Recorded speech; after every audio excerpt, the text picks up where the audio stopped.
people my age, especially from the UK, of course it all starts the Doctor Who theme song. Watching Doctor Who as a kid, I marveled both at the series and the music was wonderful.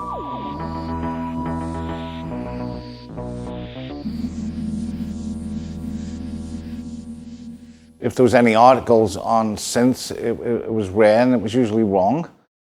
No one even knew about it then. It was kind of an esoteric thing that was vaguely talked about.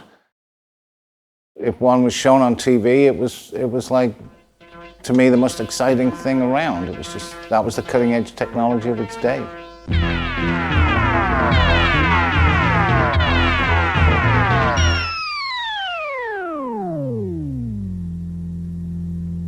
One of my first jobs in the music industry as such was for a company called General Electro Music, who imported organs from Italy, Galanti, Viscount, Gem. Also had the ARP dealership, so they were importing the ARP synths. There was more organs than synths at the time, and as the technology changed, the world changed.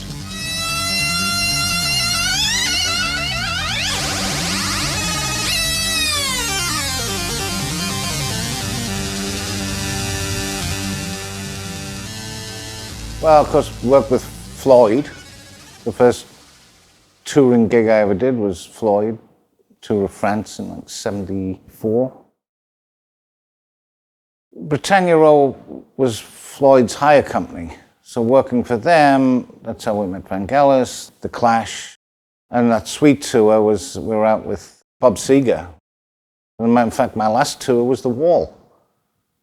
So we built the control equipment to knock down the wall. Yeah. That was all analog?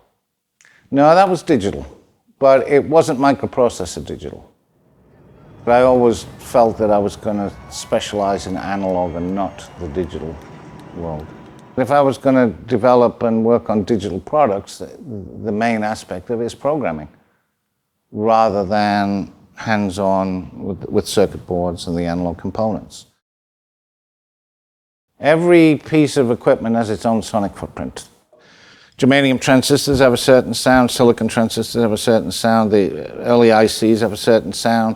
Capacitors, for example, if you talk to guitar people, they love their orange drops or their tropical fish. But there's different types of capacitors, and the thing is the ear can detect the differences. So you put in that drum machine, which is, 800, 900 components, maybe it's 80, 90 capacitors. Every circuit, every design is unique. Once it's built, and that batch, it's gone. That's it. You're not going to get those caps again. They're not made anymore. Done deal. Next. All of the innovative things that was happening in digital, that's where everyone was going. In the 90s, no one was interested in analog, and no one cared about any of this stuff. And then looking, was there life left in analog? And apart from the 90s, there is.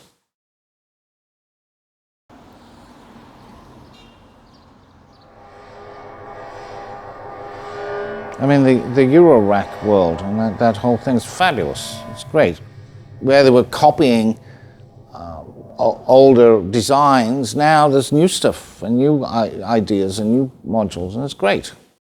It's a good time to be alive, right? Yeah, enjoy it. Get on with it. Build stuff. Do stuff. Yeah, that's all I'll say.